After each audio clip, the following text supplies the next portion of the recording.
Hi everyone, welcome to our channel Konaseema రుచులు. ఈరోజు మన వీడియోలో పెసరపప్పు చారు చూపిస్తున్నానండి. చాలా రుచిగా ఉంటుంది, చాలా సింపుల్గా చేసుకోవచ్చు. మనం ఎక్కువగా కందిపప్పుతో పప్పుచారు చేస్తూ ఉంటాం కదండి. ఇలా ఒకసారి పెసరపప్పుతో కూడా చేసి చూడండి, చాలా చాలా బాగుంటుంది.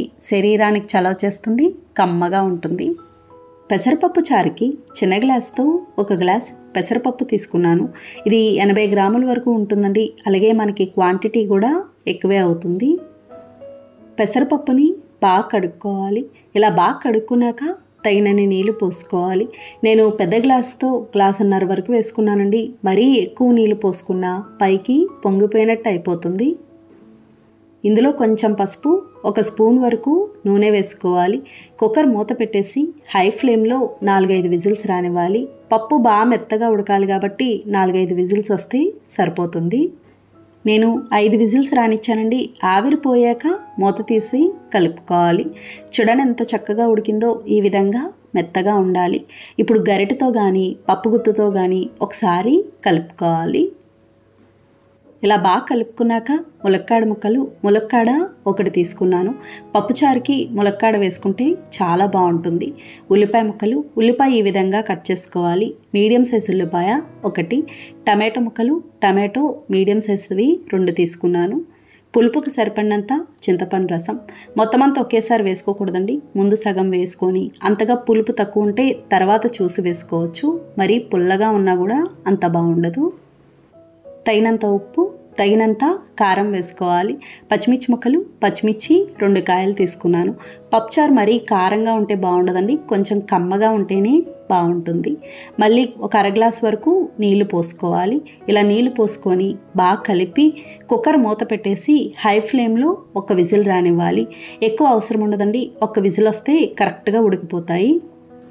నీళ్ళు ఇంకాస్త పడతాయి, కాకపోతే ముందే ఎక్కువ వేసేసుకుంటే పైకి పొంగిపోయినట్టు అయిపోతాయి. తర్వాత వేసుకోవచ్చు.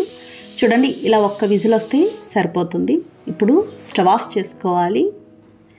అలాగే కుక్కర్లో ఏం వండినా సరే ఆవిరిపోయాక మూత తీసుకోవాలి. ఆవిరిపోకుండా పైన విజిల్ ప్రెజర్ లాగేస్తారండి.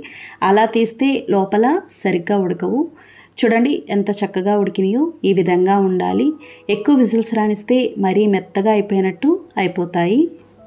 ఒకవేళ పప్పుచారు బాగా చిక్కగా అనిపిస్తే ఇంకొంచెం నీళ్లు పోసుకోవచ్చు. నేను ఇంకొక గ్లాస్ వరకు వేసుకుంటున్నానండి. అలాగే ఇందులో చిన్న బెల్లం ముక్క వేసుకోవాలి. బెల్లం వేయడం వల్ల కొంచెం పులుపు తగ్గి రుచి బాగుంటుంది. అస్సలు తీపి అనిపించదు, రుచి చాలా బాగుంటుంది. ఇలా బాగా కలిపి మీడియం ఫ్లేమ్లో 5 నిమిషాల పాటు మరగనివ్వాలి. 5 నిమిషాలు మరిగిన తర్వాత పోపు పెట్టుకోవచ్చు. అలాగే ఈ పప్పుచారుకి చాలామంది చింతపండు రసంకు బదులుగా నిమ్మరసం వేసుకుంటారు పులుపు కోసం. ఒకవేళ మీరు నిమ్మరసం వేసుకోవాలి అనుకుంటే పప్పుచారు పూర్తిగా చల్లారిన తర్వాత నిమ్మరసం కలుపుకోవచ్చు. చూడండి ఇది ఇలా బాగా మరిగింది కదా. ఈ విధంగా ఉండాలి. మరీ చిక్కగా ఉండకూడదు, మరీ పల్చగా ఉండకూడదు, సమానంగా ఉండాలి. ఇప్పుడు పోపు పెట్టుకుందాం. పోపు కోసం ప్యాన్ పెట్టి నూనె వేసుకోవాలి. నూనె వేడయ్యాక కచ్చాపచ్చాగా దంచిన వెల్లుల్లి రేకలు వేసుకోవాలి. ఇందులో 1 స్పూన్ జీలకర్ర, 1 స్పూన్ ఆవాలు, ఎండుమిర్చి 3 కాయలు తీసుకున్నాను. కొద్దిగా కరివేపాకు, 1/2 స్పూన్ వరకు ఇంగువ వేసుకోవాలి. ఇంగువ వేయడం వల్ల సువాసన బాగుంటుంది. ఇలా ఇవన్నీ వేసి ఫ్రై చేసుకోవాలి. ఆవాలు జీలకర్ర మరీ ఎక్కువ వేసుకోకూడదండి. పప్పుచారు, సాంబార్ ఇలాంటి వాటికి అవి కొంచెం తక్కువ వేసుకుంటేనే బాగుంటుంది. చూడండి పోపు ఇలా బాగా వేగింది కదా. ఇలా వేగాక మనం ముందుగా మరిగించుకున్న పప్పుచారు వేసి కలుపుకోవాలి. ఇలా బాగా కలిపి హై ఫ్లేమ్లో పెట్టి ఇంకొక నిమిషం మరిగించుకొని స్టవ్ ఆఫ్ చేసుకోవచ్చు. పోపు పెట్టాక 1 నిమిషం మరిగిస్తే బాగుంటుంది. చూడండి ఇది ఇలా బాగా మరిగింది కదా. ఇప్పుడు స్టవ్ ఆఫ్ చేసుకోవాలి. మీ దగ్గర కొత్తిమీర ఉంటే కనుక చివరిగా కొంచెం కొత్తిమీర వేసుకుంటే బాగుంటుంది. ఇంతేనండి, పెసరపప్పు చారు తయారైంది.